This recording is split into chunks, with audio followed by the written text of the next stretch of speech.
Halo, selamat pagi pemirsa. Senang sekali saya Ari kembali menjumpai Anda di program Kopi Pagi. Apa kabar Anda di pagi hari ini? Semoga tetap semangat beraktivitas seperti biasa. Dan kami akan hadir menemani waktu pagi Anda dengan beragam informasi menarik, diantaranya informasi dari tim News Redaksi Pon TV, ada perakiran cuaca hari ini, dan tentunya sebuah trailer film dan juga resep di akhir segmen nanti. Baik, kita langsung saja buka dengan informasi yang pertama, tapi usai jeda berikut. Jadi tetaplah di Kopi Pagi.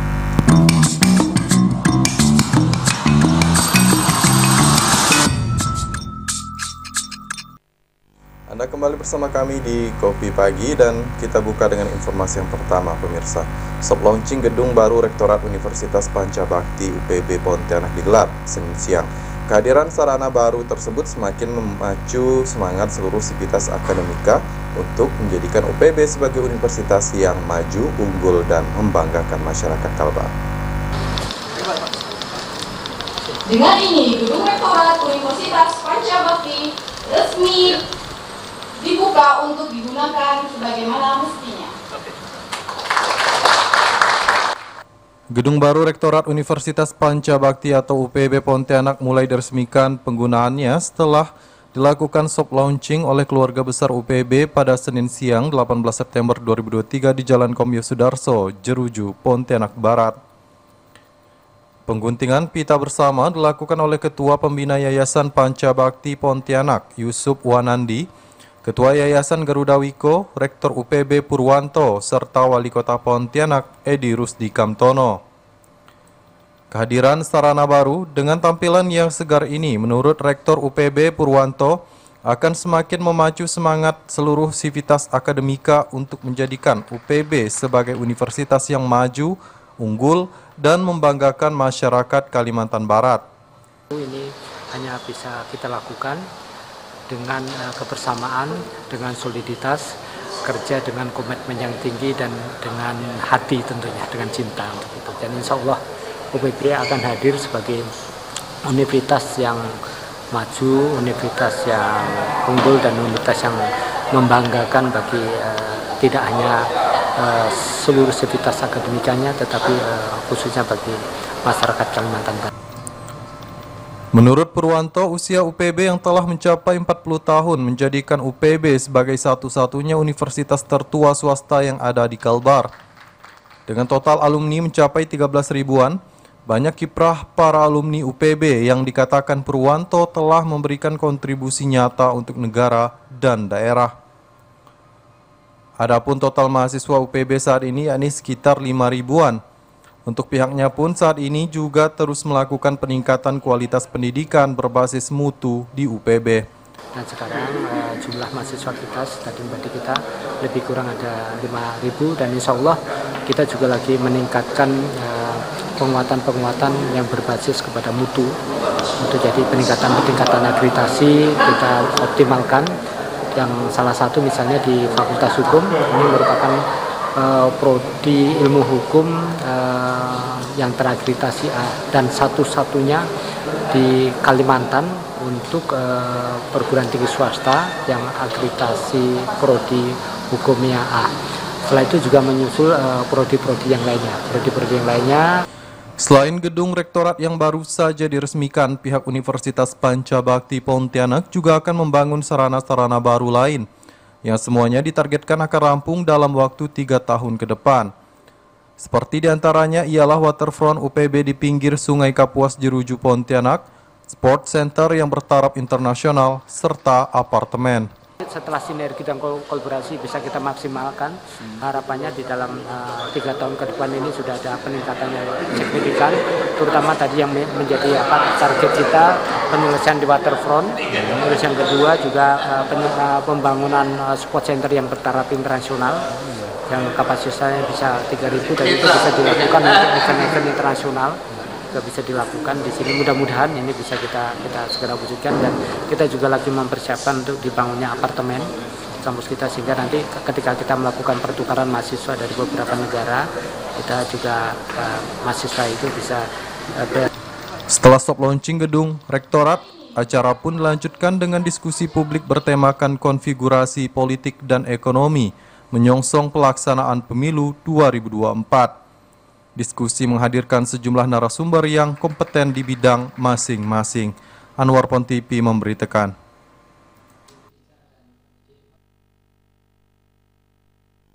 Universitas Pancabakti Pontianak menobatkan Wali Kota Pontianak Edi Rusdi Kamtono sebagai tokoh percepatan pembangunan. Piagam penobatan diserahkan oleh Rektor UPB kepada Wali Kota Edi Rusdi Kamtono saat soft launching gedung Rektorat UPB Senin siang. Ucapan selamat dan sukses selalu pada UPB yang sudah meresmikan gedung Rektorat. Ya, ini bagian dari penataan kawasan Pancabakti yang semakin baik representatif. Wali Kota Pontianak Edi Rusdi Kamtono yang juga mantan dosen di UPB tahun 1992 silam dinobatkan pihak UPB sebagai tokoh percepatan pembangunan. Piagam penobatan diserahkan oleh Rektor UPB kepada Wali Kota Edi Rusdi Kamtono saat soft launching gedung Rektorat UPB. Edi pun menyampaikan ucapan terima kasih kepada UPB. Menurutnya hal ini tentu menjadi bagian dari sinergi dan kolaborasi dalam setiap langkah pembangunan. Edi mengaku juga mendukung rencana pembangunan waterfront di tepian Sungai Kapuas yang ada di kawasan UPB. Hal ini sejalan dengan komitmennya untuk menjadikan Sungai Kapuas sebagai wajah terdepan Kota Pontianak. Waterfront tepian Sungai Kapuas di kawasan UPB bertema pendidikan. Sudah komitmen wajah Kota Pontianak adalah Sungai Kapuas, jadi waterfront harus kita dukung pembangunannya. Kok ini kan temanya pendidikan, kan kita sudah ada tema pemukiman, perdagangan, pelabuhan, dengan simpul-simpul koordinat RTH-nya, nah ditambah tema pendidikan, jadi semakin lengkap. Pembangunan gedung Rektorat baru Universitas Pancabakti Pontianak ini menurut Edi bagian dari penataan kawasan yang semakin baik dan representatif. Edi berharap sarana baru ini memberikan dampak positif bagi Kota Pontianak maupun Kalbar. Sementara Rektor UPB Purwanto mengatakan sinergi UPB dengan pemerintah berjalan sangat baik. Melalui komunikasi yang intensif, program yang terkait mengakselerasi percepatan pembangunan di perguruan tinggi, terutama terkait implementasi dari indikator kinerja utama. Implementasi Merdeka Belajar dan program-program lainnya akan dapat mulus berjalan sebagaimana mestinya. Anwar Pontipi memberitakan. Pemirsa, Wali Kota Pontianak Edi Rusdi Kamtono meninjau langsung lokasi kebakaran yang menghanguskan hampir 2 blok Pasar Sudirman Minggu pagi. Pihaknya berwacana menata ulang pasar tersebut dan menjadikan pusat pertokoan atau kawasan perdagangan baru. Sejumlah pedagang tampak mengais barang-barang yang tersisa dan masih bisa digunakan di antara puing-puing kios yang terbakar di Jalan Nusa Indah 1 dan 2. Atau lebih dikenal Pasar Sudirman pasca peristiwa kebakaran yang menghanguskan sekitar 40 toko pada Sabtu malam 16 September 2023 sekitar pukul 23.15 waktu Indonesia Barat.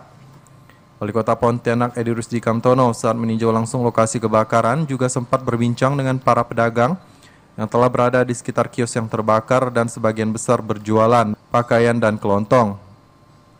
Edi memastikan untuk sementara pihaknya masih mendata dulu sambil berkoordinasi dengan pihak kepolisian untuk menyelidiki penyebab kebakaran di mana informasi awal yang diterima akibat korsleting listrik. Edi menambahkan padatnya lokasi kios dan pertokoan di Pasar Sudirman juga menjadi pelajaran ke depan untuk lebih menata rapi kawasan ini sehingga memudahkan akses apabila terjadi kebakaran. Tak hanya itu, lokasi pasar yang merupakan tanah negara dengan status kepemilikan hak guna bangunan tersebut memang dinilai sudah tidak berkembang. Oleh sebab itu, Edi menyebut pihaknya akan mengundang para pemilik kios untuk menata ulang kawasan ini. Kompleks Sudirman ini adalah HGB, ya. HGB oleh pemilik ruko. Ini kan dulu udah dibangun sejak tahun 80-an. Dari kawasan TNI yang di Garguling dan ini dibangun oleh ini. Dan kalau kita perhatikan kawasan ini juga sudah tidak berkembang. Ya. Jadi memang harus ada, kita coba nanti mengundang para pemiliknya, desain yang paling baik. Apakah dibuat di pusat pertokoan misalnya, kawasan perdagangan yang baru, jadi bisa lebih menunjang perekonomian dan menghidupkan kawasan Sudirman ini. Sementara itu, Joni, satu di antara pemilik kios yang terbakar, berharap kios ini bisa terbangun kembali dan menyerahkan kepada pemerintah jika memang kawasan ini akan ditata kembali. Yang terbakar apa aja Pak isi dalam toko? Dalam toko sih yang kita kelontong. Kelontong ya? Iya. Masih sisa dikit lah, udah cukup lama sih. Oh, udah lama itu. Iya. Milik pribadi gak Pak? Iya. Sejak lama ke jualan sini kan? Kita sih sejaknya udah ya sekitar 20 tahunan lah gitu.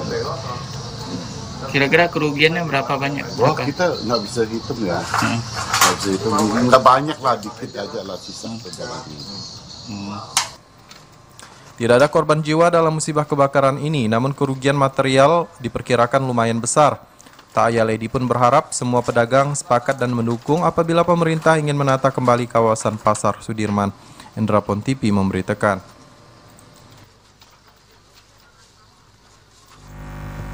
Pemirsa, kami masih akan kembali sejedah, tetaplah di Kopi Pagi.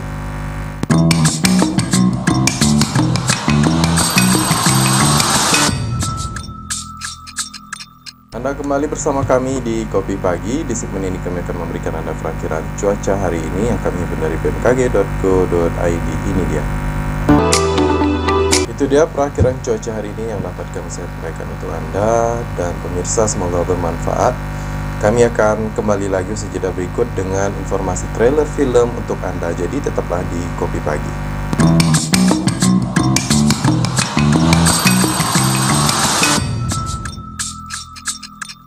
Anda kembali bersama kami di Kopi Pagi dan kami akan berikan Anda informasi trailer pertama yang berjudul Indigo. Ini dia pemirsa. Kak, aku dengar suara-suara. Kadang jauh, tapi kadang kayak dia mau persis di kuping aku. Aku juga lihat orang-orang. Kadang kayak cuma bayangan. Kamu lihat apa sih?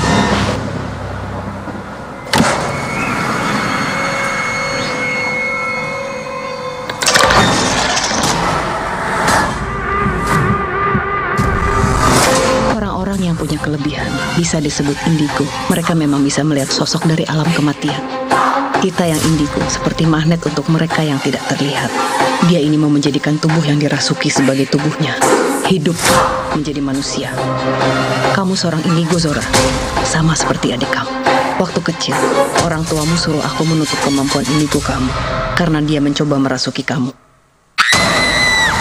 Dan sekarang, dia mencoba merasuki adik kamu.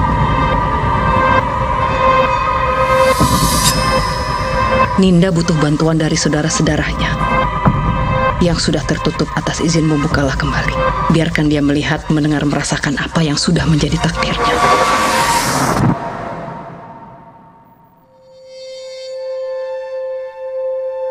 Pak, tempatnya sudah tutup. Kalau Bapak mau datang besok lagi aja ya.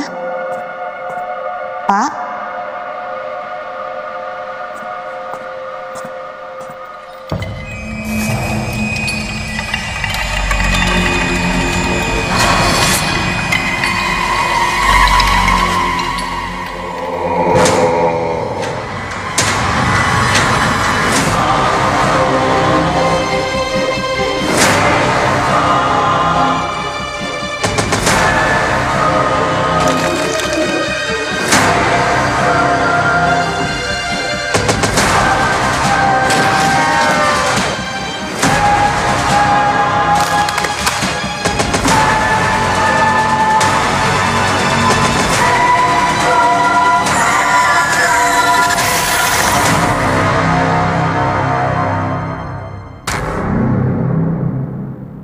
Itu dia pemirsa trailer pertama yang berjudul Indigo, di mana film ini juga akan menjadi salah satu film horor Indonesia yang paling dinanti. Film ini banyak mengundang perhatian publik karena para cast yang dimainkan yaitu Aliando Syarif, Amanda Manovo, dan juga Sarah Wijayanto. Film ini akan menjadi film perdana di mana Aliando Syarif dan Amanda Manovo beradu peran. Film garapan sutradara Rocky Soraya ini dikabarkan akan tayang pada Oktober 2023 mendatang. Sejak trailer pertama dirilis, para penonton sudah dibuat takjub dengan sinematografi serta efek CGI yang apik. Tidak hanya itu saja nih pemirsa, acting dari para pemainnya pun berhasil lah seperti itu membangun suasana film menjadi lebih menakutkan. Jadi bagi kalian yang mungkin salah satu fans juga bagi Aliando Syarif dan Amanda Manovo, ini saya untuk Anda lewatkan ya. film Indigo yang bakal tayang pada Oktober nanti. Jadi jangan Anda lewatkan. Kami akan lanjutkan dengan trailer yang kedua. Ini dia. I've been thinking I can't run this club forever. I built this from nothing. This is our family. You and me, kid. From the beginning? Yes, please. It was the golden age of bike riders. And I never felt so out of place in all my life. That's when I saw him for the first time. It took my breath away. I'm Benny. 5 weeks later, I married him. I thought I could change him, you know? Not to be different, but to be, I don't know, like he's wild. Hey! Told you to take that jacket off. You'd have to kill me to get this jacket off.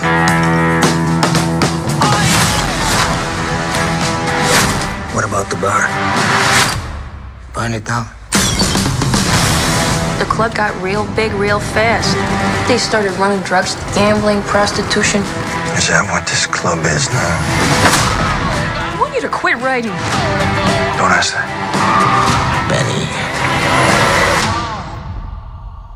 I need you.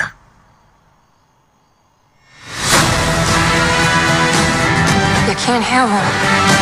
If he wants to ride a bike, he'll ride a bike.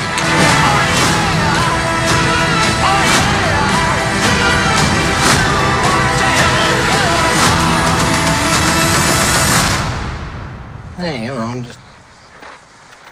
just think it over, you know.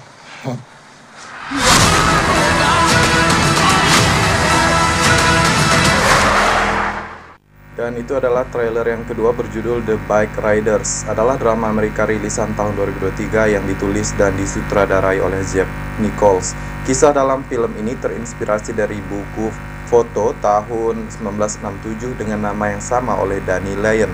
Film ini dibintangi oleh artis kenamaan Jodie Comer, Austin Butler, Tom Hardy, Michael Shannon, Mike Faith, dan Norman Reedus yang bakal ditayang untuk seluruh teater atau bioskop pada 1 Desember nanti, pemirsa.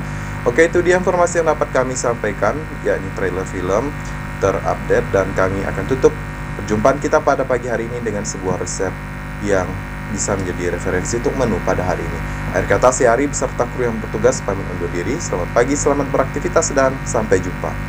Assalamualaikum, apa kabar teman-teman? Semoga sehat selalu ya. Di video kali ini Mama Ryan akan bikin menu yang super enak dari bahan tempe. Dari bahan sederhana, tapi kalau diolah dengan resep ini pasti juara banget rasanya. Insya Allah teman-teman pasti suka banget. Untuk cara buatnya tonton sampai habis ya. Untuk bahannya siapkan tempe, saya pakai 1,5 papan, kemudian potong-potong, saya potong dadu seperti ini atau sesuai selera teman-teman ya.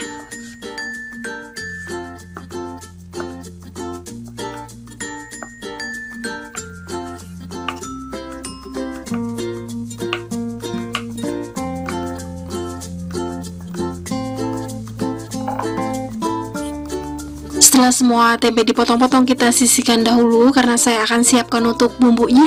5 siung bawang putih, geprek dan cincang halus.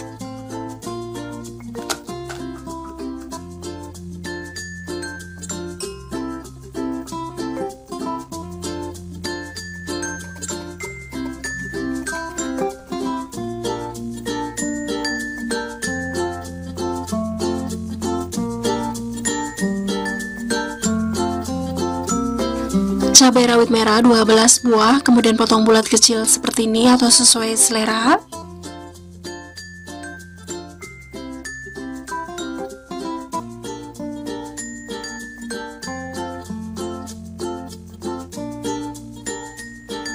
Tomat merah 1 buah, belah buang pangkalnya. Kemudian potong sedang seperti ini atau sesuai selera teman-teman juga ya.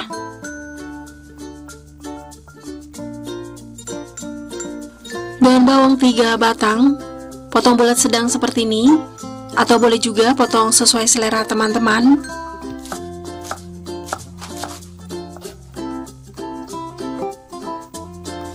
Daun seledri 1 tangkai potong halus.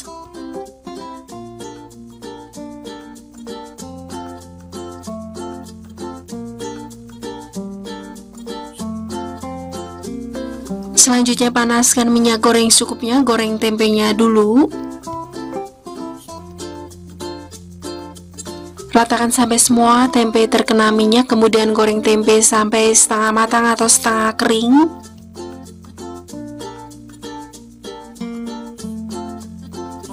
Jangan lupa sesekali dibolak-balik supaya tempe setengah kering merata.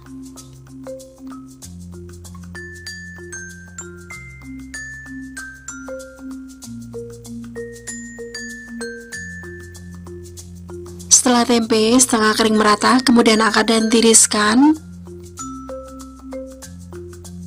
Lanjut tumis bumbu dengan minyak goreng secukupnya, tumis bawang putihnya dulu. Aduk-aduk supaya tidak gosong bawahnya, kemudian tumis bawang putih sampai wangi, sampai kuning keemasan.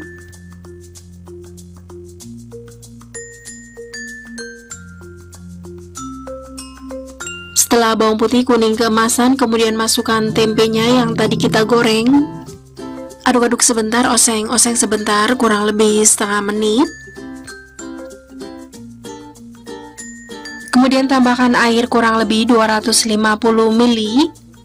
Tambahkan kecap ikan kurang lebih 1,5 sendok makan. Kecap manis kurang lebih 3 sendok makan.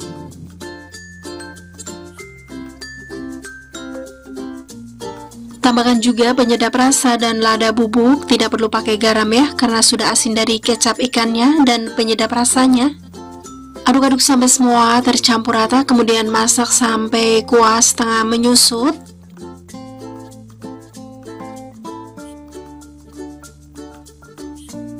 Setelah kuah setengah menyusut, saya rasa kurang kecapnya, jadi saya tambahkan kecap 1,5 sendok makan lagi. Jadi total kecap yang saya pakai kurang lebih 4,5 sendok makan ya. Aduk-aduk kembali sampai semua tercampur rata. Setelah tercampur rata, kemudian masukkan tomat dan cabenya. Aduk-aduk sampai semua tercampur rata, kemudian masak sebentar sampai tomat dan cabai setengah matang. Setelahnya masukkan daun bawang dan daun seledri. Aduk-aduk masak kembali sebentar sampai daun bawang dan seledri sedikit layu. Jangan lupa koreksi rasa ya.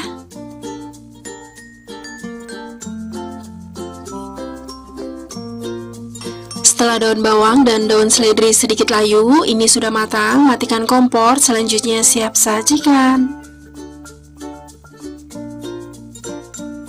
Tara, ini dia tumis tempe kecap versi Mama Ryan. Ini asli enak banget. Rasanya gurih, manis, tapi manisnya belen, wangi, pedes. Pokoknya ini nikmat banget, teman-teman harus coba ya.